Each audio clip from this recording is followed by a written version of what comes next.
Dana with the Freedom Please channel and essenceofme.com. I'm coming to you all today with a Yarncrafters chat.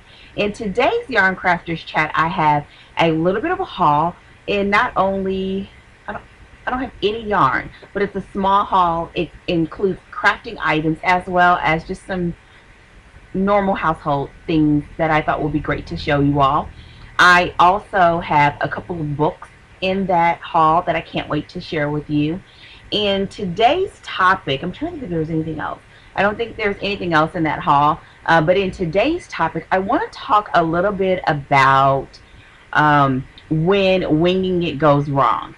And not in necessarily always a negative way. I'm going to show you a couple of projects that I recently worked on, talk to you a little bit about what I did, and maybe even some about what I thought I was going to do and what I turned up with and how I made adjustments.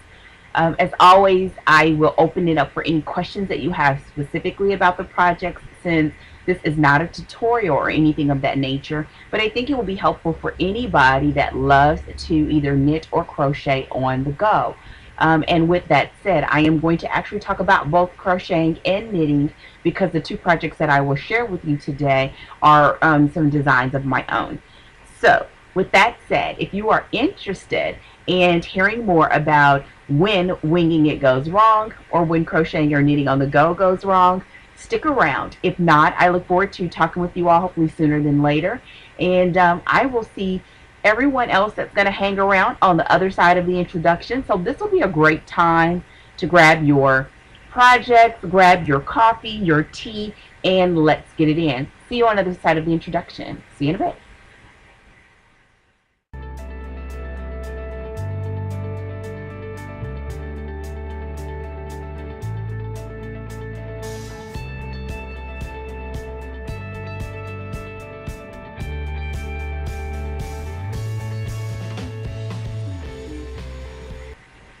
Okay, I kind of feel like I have a lot to say, but don't. And so we're going to see how this goes.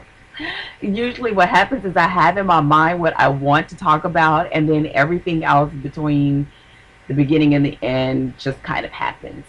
So to begin with, I actually, no I don't.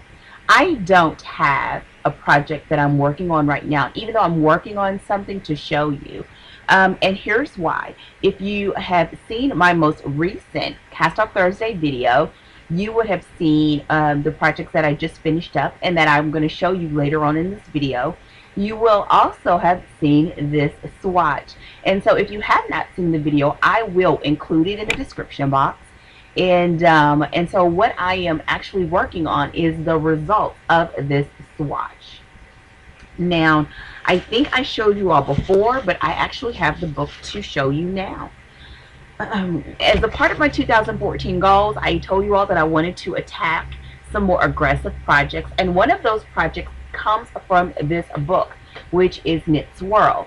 The project that I am working on in this book is the Going Green. And so the work began. It began not only with ordering the yarn, but then it went on to doing my gauge and working up this swatch. And I tell you all, this is one of the first times that I have been so detailed in making a swatch. I talk about it a little bit in the the Cast Off Crew video, but in this video I think I can kind of explain a little bit further. This project is meant to be not necessarily like a sweater, but somewhere between a sweater and a coat. As you read the directions, I think she usually calls them coats. And so when you work up the gauge or the swatch for the project, you are looking at not only the type of yarn that you use, but you're looking, she has specific yarns that will work best for each project because of draping and because the amount of yarn of each project, which will cause the project to fall and to hang a certain way. Whenever you're doing a gauge and doing a swatch, it's about making sure that your end product measures your knitting, matches with the knitting stitch gauge of that of the designer, or even your crochet, it matches the gauge of the designer so that your end piece will fit. I mean, I'm sure every single yarn crafter has made a project that was meant to be an adult size and turned out to fit your daughter or me because you did not do a gauge. Or you find yourself having to make adjustments to the design so that it will fit you because you did not do a gauge. And so with this particular designer, her name, and I keep saying that, and I guess it would be helpful to know her name, Sandra McIver. What she did, not in the book, but on her blog, she did a detailed post on how to do the gauge swatch for her projects, which to me was detailed, but I followed it. I didn't do a very good job of following the pattern because I got a little bit confused, but in the end it worked out well because I did not read that post before I had the yarn, and so it worked out luckily that I had a yarn type that matched really closely to the yarn type that she used for creating the original piece.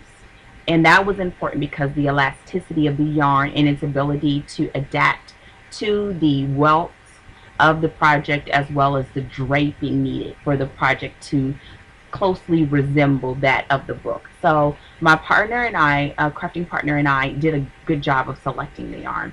Also, my stitch gauge turned out really well. And so with this project, I knitted it, and it's bigger than normal. She wanted it to be worked up for an 8 by 8, I believe. I don't know. Yes, I think it was twice that of a normal gauge, of your normal 4x4. So I have some plans of what I'm going to do with this, but in the end it turned out well. And so you knit it up, I blocked it, and everything turned out well. Another thing that was different about this piece is, let's see if I can show you. Oh, I can't. It's hard to see, but okay, you see how it's one string here, but it's two over here? It's because for anybody that knits, most people like to use a long tail cast on, but what I did is a double yarn long tail cast on, which was awesome. And that's why I have 2 strings. It's awesome because one of the drawbacks of doing a long tail cast on is knowing how much yarn to pull out. And if you're a knitter, you've been there. You've either had to over guesstimate and have this really long tail, which you see my working tail is extremely short, or you underestimate and you have to take it down and start all over again with the cast on, which for this type of project, she talked about it, and I don't know if I did it the way she said, but I found something and it worked. And it's because with this project you have to cast on over 600 stitches, so you do not want to under or over, gauge how much yarn you need in order to do the cast on. So this was the first time that I did the double cast on, and I will definitely use it again, and I will be using it to cast on this piece within the next day or so. So that's what this is, which is why I don't have something that I'm working on right now. And so now what we're going to do is I'm going to go into my haul, and it's not a big one, it's a small one. I'm going to show you some things, and then I'm going to get into the topic for today's video. So here we go. As always, you know how I love going to half price books. So the first book that I have is Textured Stitches, Knitted Sweaters and Accessories with Smart Details. This was $5.99, and the original price is $24.95. Okay, I don't have to tell you all why I bought this book, other than the fact that you know that I am really excited about knitting a sweater. I hope it's going to be all that I have put it and made it up to be in my brain. But not just that. A few months ago, maybe 2, maybe even 3, I made a hat with cables. My girl Carlin of Straight Off the Hook told me that once I started doing cables that I would love cables. I loved doing the cables. Um, which made my brain think of, how to use cables in some of my designs that I do on my own, just kind of off the cuff designs, understanding how to use them for texture and, not just aesthetic design. And so that was one of the reasons why I wanted to get this book as well. They have both charting as well as, I'm going to show you a couple things. They have charting like this, as well as some different things on shaping. They have it on assembly. Here's a good one on shaping, just showing how to shape like for hips and waist. And then they also have different things on utilizing texture. And I'm going to show you. Oh, here was a great one. Look at this for cables. And here's the piece.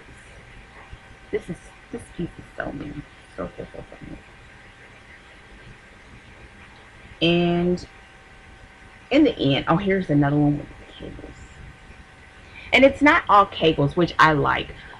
With some of the books, I found that even though they're really great deals, there's one or two things that I kind of just really wanted to buy the book for, which in the end, as I've told you all before, I think it's a steal when I get the books from Half Price Books, because if I pay $6 for this book, you can easily pay $6 for one single pattern on Ravelry, on someone's website, on Amazon. And so if I can get a book and then you get the additional notes and other patterns, I just feel like it's icing on the cake.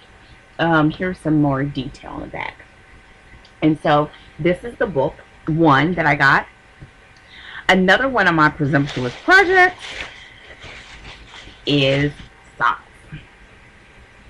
Now this book is called Socks a la carte 2 Toes Up.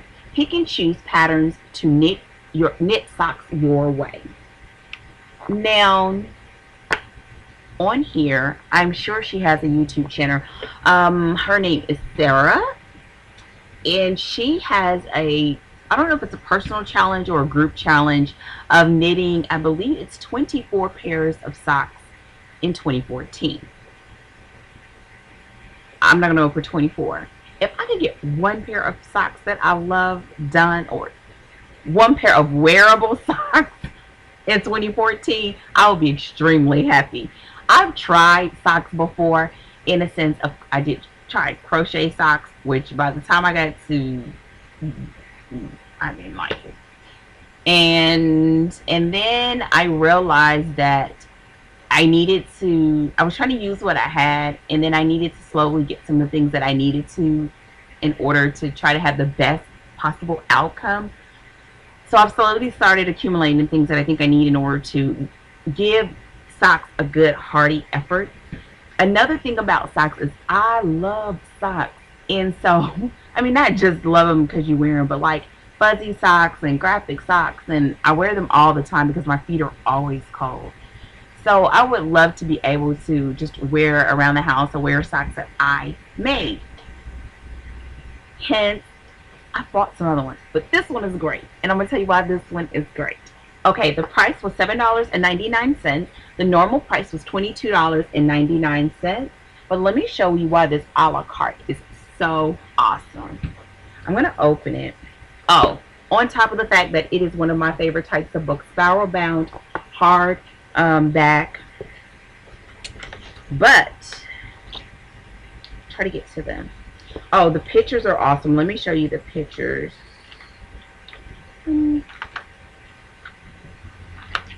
Well, just here's some. But that's not why I bought it. I bought it because of this. I wish it was a tab because I'm trying to get to it. Oh, here it is. Because of this. This is a mix and match of how to make the socks. So you have the edging. I'm going to call it edging. I know that's not the name. But you can choose what type of edging. And then it tells you the page where the pattern can be found. Here is the The leg area, again, you choose, as well as the heel and the foot area. And then choose by the different types of heels. This is actually a toeless sock. And the and so and each one of the alterations or the design selections they have in here. And so you then turn back into the other portion of the book where there is the written instructions on how to achieve that look. So I'm excited. This particular publisher actually has others of this type of design, but I'm going to show you one last thing. Here was another thing that I thought was pretty cool. They showed some different combinations of the sock design options so that you can see what they would look like completed and in color. And I'm starting to find that so helpful and not just the picture. In here, then they show you the combinations that were used to design those particular socks in a numbered order. I find that helpful because sometimes, you know, when you go through and you buy a book and you flip through and you see something that you like and you say, oh, okay, I like it, and it's hard to kind of find the page again if you haven't gone through and tabbed them. But there are some of the publishers that I'm noticing that usually either towards the middle or the beginning, they have a spread of all of the designs that are inside of the book with the page numbers, almost like a magazine layout. I don't think that's normal. I've only seen it in a handful of books, but when I see it, I like it. And because I'm a page flipper, when I get books like this, I do read them, even if I don't design from them yet, just to start getting that information in my head. So that's this. Oh, and lastly, look at this. It has the elastics page bookmark, as well as it keeps the book closed, but I like it as a bookmark, and that's attached to the back of the book. And so this is, again, socks a la carte, 2 toes up. I don't know if it's socks a la carte 2 as in, oh, probably so, socks a la carte 2. So this is the second one. I may need to check out the first one, toes up. And so there's that. Now, another thing that I have for this little mini haul,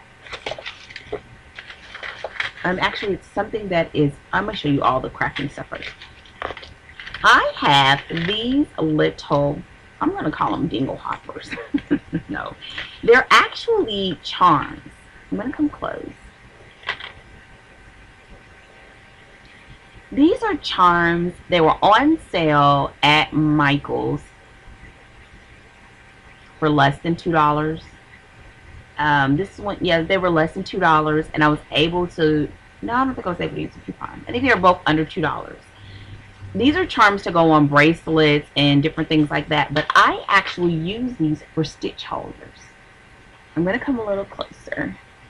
They have little rings. Now, the only problem when you use these types of charms for stitch holders is that sometimes the little rings where, oh, you can't see it, you know, where the wire overlaps, sometimes that can snag your yarn. But I found that if you have a hot glue gun or some sort of type of thick glue, you can dab it on those ends and kind of let it dry and mush it smooth, and that will make those joins smoother so that they will not snag your yarn. But ones like this for less than $2, anybody that buys fancy bookmark, stitch holders, know that those things are going to get expensive. And why not have a cute one like dangling off your project? And so I thought these little crosses were great. These will fit up to probably a size, maybe size 10 needles.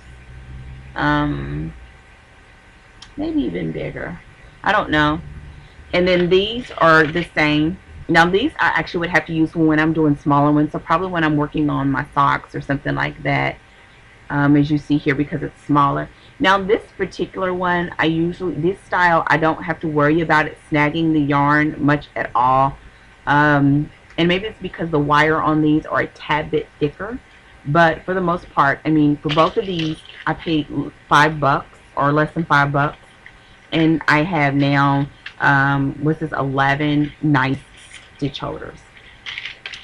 And bought some ribbon. I'm going to use that something later for a hat design. And the last couple of things, oh, this is taking forever. I showed you all in another haul about the tee, the designer tee. And from them, I love to get the loose tee, especially because I love the oolong tee. And it has a lot of little like bits and herbs and things like that. And so the infuser or the steeper that I had at the time didn't work because the little bitty bits would go through the little holes. So I had to find something else. I was searching and searching and searching, and then I found this. Trudeau, I believe. I'm not going to try to butcher the name, but I believe it's Trudeau, and I actually have it out here. I've been using it already. Okay, so here's what it is. It's a tea. It's a mug infuser. Here's the picture on the front. And so basically, you put your loose tea inside. I gotta be careful because I was using it. And then you put it down over your cup like this, and you pour the water on top, and you close it, and you allow it to steep. Once you're done steeping it, you can turn it upside down, and it will actually catch any loose liquids here in the drip pan until you're ready to utilize it again. Usually I can steep my tea at least twice, depending on the type of loose tea that I have. And so this I purchased. It was on sale, but it wasn't a big sale, but I didn't care because I needed it. This is, I bought it from Kroger's. I'm sure I probably could find it cheaper on Amazon or something, but I wanted something on the ground, so if I didn't like it, I could take it back. Now, one of the things that this particular line of infusers, they have several different options. 5 options. The coloring that's on the box, if you decide to check it out, actually is associated with the type of tea that you intend to use it for, which I did not know. I picked it because the color was cool, because I like burgundy. But it actually works out well for me because that's the color that it was helpful for me. But they will work with any of them. It's just that if you have different variations of tea, the holes need to be bigger or smaller, etc. So, yeah, this was $15. I think normally it was 20 something and it was on sale for 15. I did not kind of bark at it because I paid $4 and $5 for infusers and they were smaller. The fact that this could be removed and reused and turned over, and the fact that it's steel and that this is a nice little rubber covering, it was worth it to me. And so this again is the tea infuser. The very last thing, I'm not going to show you all of the items in here, but this is a Sugar and Valley soap. I'm going to show you real quick, okay? Has nothing to do with crafting, but I'm going to tell you this because one of the reasons why I got this is because I look for different options for hair shampoos and things like that, and hair cleansers. This can be used on any type of hair, but they had a specialty line for pets. I know many of you have pets. Now, my particular pet is a diva dog, and she cannot use different types of things on her skin without getting an allergic reaction. This is, they do organic teas and scrubs, and even, not teas as in drinking teas, but they have things like hair teas. Here's a hair tea. If you have this is to help with detangling and moisturizing, but my daughter has very thick hair. Also, they have, which I love, they have samples where you can try the different varieties out. And if you've ever used a shampoo bar or even organic like black soap facial bars, they last a really long time. So I bought some different variations of these, and if anyone has any questions, you can place those in the comment section. I didn't want to go on and on about it. I just wanted to share the part about the specialty pet line because of my dog, and I know quite a few of you have pets as well. And so, but that's not what they do. They do it for humans as well.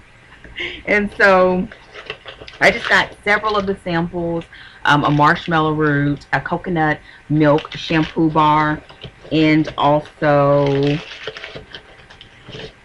oh, you saw the herbal tea, and this is a butter bar conditioning shampoo bar. And the last thing that I got, which was another sample, is I got a cocoa butter whip, which is a hair balm.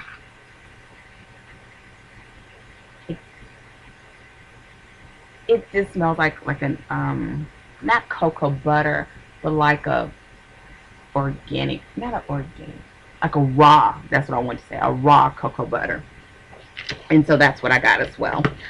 If anybody has questions, let me know. So that is all for the haul, and now we're going to get to the topic. So let's get it started. I got stuff everywhere, but now I'm gonna put this here. Okay, you can't see it. This topic is a little bit, it's going to be honestly based on if you have questions. If you're a person that you like to either knit or crochet on the go, you probably have encountered this. If you're not that type of person, maybe you follow patterns or you stick to the same thing, you don't change it up, then you may not have encountered it as much, but it can happen if you find yourself making a design and either needing to size it differently, or if you are on the go, meaning you have a picture in your head and you are just crocheting or knitting it as you go along, making the adjustments, making the sizing as you go along. And the topic I want to talk about is when crafting on the go goes wrong. It doesn't necessarily mean it's bad because it goes wrong, but it just means that it's not going the way that you planned it. And so I want to show you a couple of examples of where I've had that happen and how I made adjustments. If you please ask questions if you have questions. I know many of you are probably just listening to me talk and craft, and that's fine. But this is one of those things where it's easier if I answer something specifically, but I wanted just to do it. So first up is this cowl. I showed this cowl in my most recent cast out video, and I knew that I wanted to design an original cowl. And I've made cowls before based on patterns, and I've made cowls before crochet, but not an original knitted. Okay, so first I had to decide on how much to cast on, and I've had to put that to the back burner before first deciding what stitch pattern I wanted to use, which is one of those reasons why you would love to have a great stitch dictionary in your possession. I have a few now, which is good, and I hope to keep adding to my library of stitch dictionaries. And so I went through the stitch dictionary, found what I wanted, found the multiple. From there, I then had to convert a flat pattern to a round pattern because I wanted to knit this cowl in the round. Many of the cowls that I've seen in the past have been flat and they just seam them together. I did not want to have to seam, and I didn't want to have to go back and forth, because when all possible, I try to limit the amount of purling that I have to do. Even though this pattern actually had quite a bit of purling, I didn't get away from it. Point being, then I did the conversion. I did all of this. I bought the yarn online, then I got the yarn and started working. Problem number one, the yarn was not what I thought it was going to be. It was fine, but I had never used the yarn before. I liked the color, and I wanted to actually try the brand, so it was a good thing, but it was not what I expected. It was not as thick as I probably would have liked to have had. So once I had the yarn, I had to look at my pattern to see whether I wanted to leave it as is. The great thing was that I had not decided on how much I was going to cast on. And so the first adjustment that I had to make was, I then decided, because the yarn was not as thick as I wanted it to be, I went for a long cowl instead of a short. I always think of them as like a turtleneck style cowl, you know. And I went for the long because it can be doubled up, and the doubling up will make up for the fact that the yarn was not as thick as I wanted it to be. The other thing that I had to be concerned with is the fact that on the edging, I did not want it to necessarily be ribbed or have the same pattern start from the edging all the way through. I wanted some sort of eye breakup between the trimming on both sides as well as the body.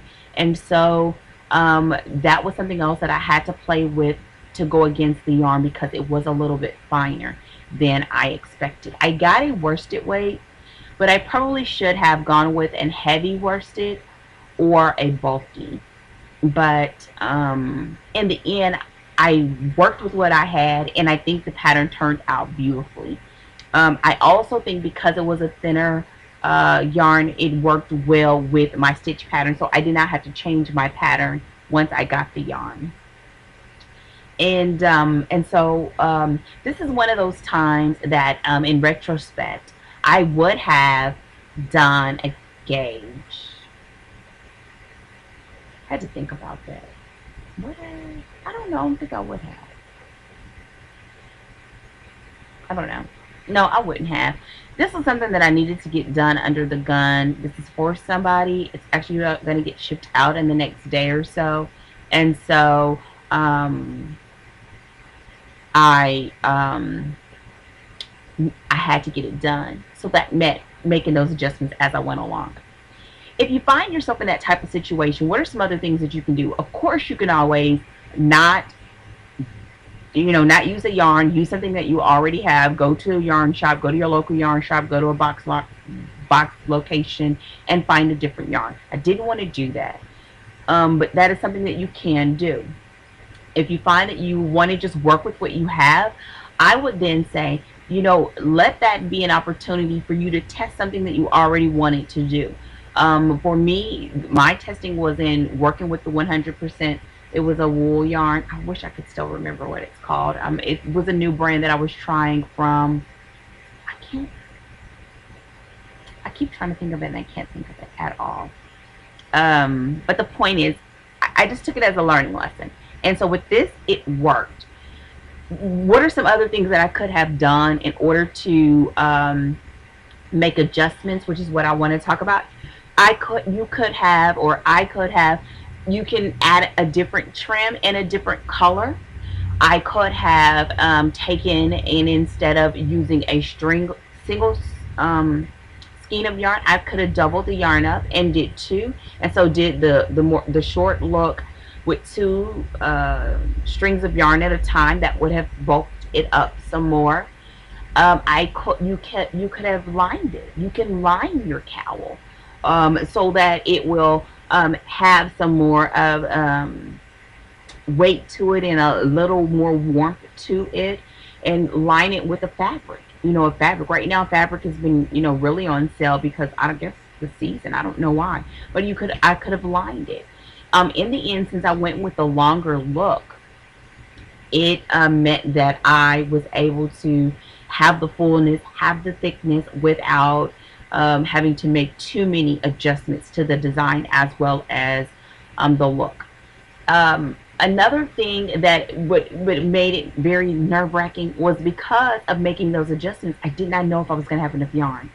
Another reason why I selected this yarn was because of the yardage. It had a very nice yardage. I thought with two nice size skeins of it, I think this ended up being around 500 yards of yarn. I used both of the skeins almost to the full. Like, I literally have a speckling of yarn left. Like, I was sweating bullets doing my final trim, which is one of those reasons why you don't want to have to do that. But now I know. And so that's what happens kind of when winging it goes wrong. It's a little bit stressful when you're under the gun or need to do a deadline. And of course I could have did it sooner, but it just was what it was. So here was the end. The second project that I want to talk about in that same regard is the other project that I showed in my latest Cast Off Crew video, and it is the KJ hooded blanket. that I made for my son. Now, uh, here it is. Now this particular one, if anybody is interested in, if anybody is interested in me doing a show and tell where I kind of show it up close, put it in the comment section. If not, you can see it also in my cast off crew video. And I'm going to just talk about design things here. But here is the blanket. It is a granny rectangle. I'm guesstimating that it's somewhere but like about a 3.5 by 5 foot. Maybe a little bit longer, maybe 3.5 by 5.5, somewhere in there. I knew that I wanted to make this a hooded blanket. I talk about it some more there, so I'm not going to go into it in the cast off crew video. Now, the granny rectangle I was fully aware of. I knew what I wanted to do with that. I probably would change the dimensions a little bit, so I have to play with how I'm doing the granny rectangle so that I can get a better idea of the ratio between the width and the length that I would prefer. But this worked out fine. My greatest challenge with this came in the hood. I wanted to stick with the granny square, granny rectangle clustered look. Okay? This was totally done on the fly. What I did is I started off with a circle and just kept allowing it to grow and did some shaping towards the front. I knew that I wanted to make it a detachable hood, but I didn't know how I was going to accomplish that. I wanted it detachable because I wanted him to be able to either put the hood on the short side or put the hood on the long side, depending on what he was doing. And me knowing how he usually utilizes his like throw blankets. So in the end, my decision was to make it detachable by putting buttons. Problem number one came in when I have a container of multi-size buttons, and I thought I had some large buttons in there, large enough so that in the past what I've done is I would just utilize the openings between the clusters. Well, these buttons fit in the clusters perfectly, but if you were to cause any type of tension or snag, they will come loose and the hood would not stay in place. And I did not want that because I didn't want him to have to fiddle with it once he's put it in place. The other thing was being mindful because of the thickness of the blanket. I'm going to turn to the side. The thickness, it's hard to see here because these are single crochets, but when you think about the thickness on the granny section, it's actually fairly thick, and I wanted it to fit on there without putting a whole lot of tension on the buttons. So what I end up doing is I put raised buttons on the attached to the hood, and I did 3 of them. I did the raised buttons, all was well, put it inside of the opening. I'm going to show you here as an example, and I realized it would fit, but then it would pull loose. So then I had to figure out how to fix this. My solution was to make button holes around the entire blanket. Let me show you. This is going to be like one of the longest ever Yarncrafters chat, but I'm going to show you. And if you all want to see this up close where I can like put it underneath the camera, like the HD camera, let me know. But I'm going to show you here. You see here? It's a buttonhole. Here's another buttonhole. So what I did is after I finished the cluster, because I finished here, and I realized that I needed to make the buttonholes all the way around the blanket. I wanted them all the way around so that he can position the hood anywhere he would like. I decided then to do single crochets with a two stitch chain, and then I did chain 3 and I skipped 2 single crochets and went into the third. so that the opening will actually be the chain was a tad bit longer than the actual space. And this is what I got. Here's the hole again. I mean the button going into the hole right here with the blue, and put it in, and it's perfect. Look at that. You can tug on it and it will still fit. And because of the lifted buttons, it fits perfectly without bulking. Okay, so I did this all the way around. Now, because I was making an adjustment for a design that looked like it was going to give me a headache, that meant that as soon as I finished this one, I stopped, I tried the button fit, and then I was able to go all the way around the project. Once I went to the second row, I wanted to work into that opening so that from a distance, the buttonholes are disguised. You can't see the buttonholes. The other reason why I wanted to do that is so that you would have the stability of the raised button. The reason why it's stable is because of the fabric that is around the button. It is secure. And so the next round of single crochets around it, I actually stitched all the way around evenly, working one into the opening, even though that was a chain 3 and that I skipped 2 spaces. I skipped 2 single crochets. I did a chain 3 over it, and then I made the button. That's how I made the buttonhole. Now, making those adjustments in reality is saying that I'm missing at least probably 50 stitches that I had before, which means around the edging, it's kind of a slight decrease. And I could have not had that happen if I would have worked 2 single crochets in each one of the openings, but I didn't want to do that because I didn't want to put any more stress on the openings. I wanted it to be nice and tight. And so in the end, from a distance, you can't tell. It actually makes it feel like the blanket folds into you, which is actually good. It makes it look like it was done on purpose, even though it wasn't, kind of. But in the end, it made it so that the openings are nice and secure, and the buttons can go anywhere without any issue. The buttons, the raised buttons, are actually very secure on here, very tight and nice and hefty.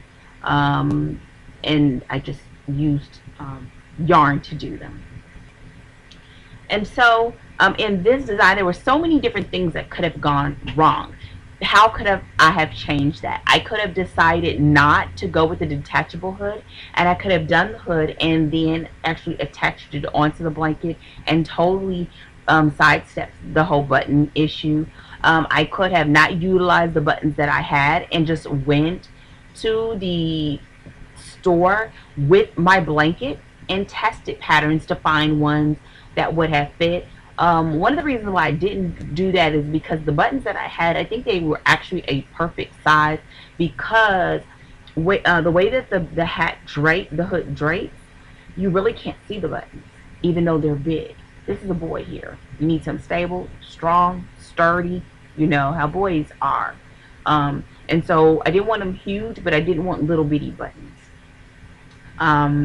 What is something else that I could have done? Oh, I could have attached the buttons to the blanket instead of to the hat, and then made adjustments on the hood instead of the blanket. But that wouldn't have given him the diversity to be able to move the hood around. So I didn't want to do that either. What are some other things? I mean, I'm sure you could think of a million things that could have been done in order to make adjustments. The reason why I wanted to do this is because sometimes, number one, it shows options. I mean, I love to do things on the go, and it's not always perfect, but I make things work for me. The other thing is I really like to design things aesthetically to the person that it's going to, if I can help it. There are some different things that I do when I'm making something for my son than my daughter. If we have a mishap with something of my daughter's, she could just fix it herself. She just goes, finds her crochet hook, fix it, or something, right? He just uses. He uses and he uses, which is good. That's what you want. Also, there's some things that aesthetically you would do differently from for an adult than you would for a child, and so I wanted to keep that in mind. It also kind of frees you if you're not so concerned with it being perfect and it has to be just so and just right. You can go with the flow and you can find different techniques that work for that pattern that maybe I would totally use this button technique again. I would use it again and I would do it more aware. I would be more aware that I wanted to use it and maybe do it a different way.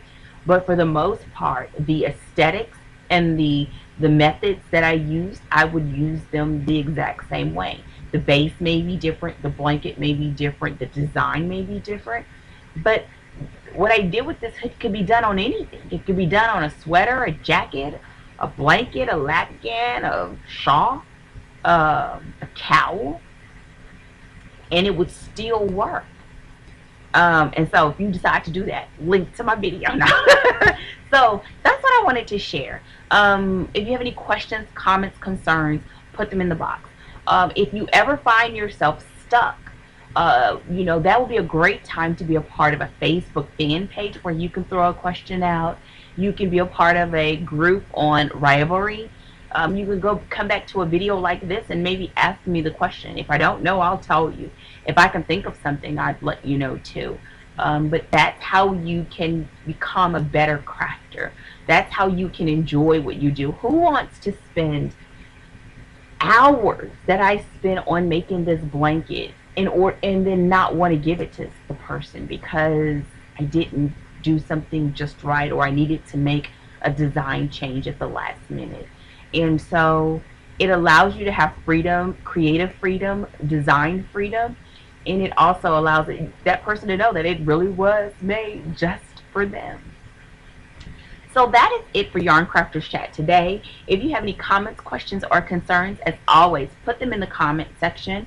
Let me know what you're working on and what have been some of your, the greatest tips that you've stumbled upon when you felt like a designing on the go or crafting on the go has gone wrong. Share them in the comment section. I'd love to read them. I'm sure anyone else that pops by this video would love to read them. And if you are viewing this video and you see a bunch of comments below, scroll through. I'm sure that there can be some tips. There's been some great tips on the last Yarncrafter's Chats videos that I am gonna use, but that you may want to use or you may want to contribute. And so I will see you all in the next video. Let me know if you have any questions, comments, or concerns, or if you have any suggestions for future Yarncrafters chats. I have some things that I'm working on under my sleeve for some future installments that I'm looking forward to. And I'll share them with you as they come along. Also, at the time of posting this video, I am needing your feedback for my 2014 crochet along or knit along. I'm asking you to vote and tell me what you would like to do. Crochet, knit, or both. So I'm giving those options for the 2014 crochet or knit along for the Essence of Me website as well as my channel. So I look forward to your feedback in that. As always, have fun. Have fun with crafting. And I look forward to speaking with you all, hopefully sooner than later. Take care. Thank you for watching. And don't forget to thumbs up and subscribe. Talk to you soon. Goodbye.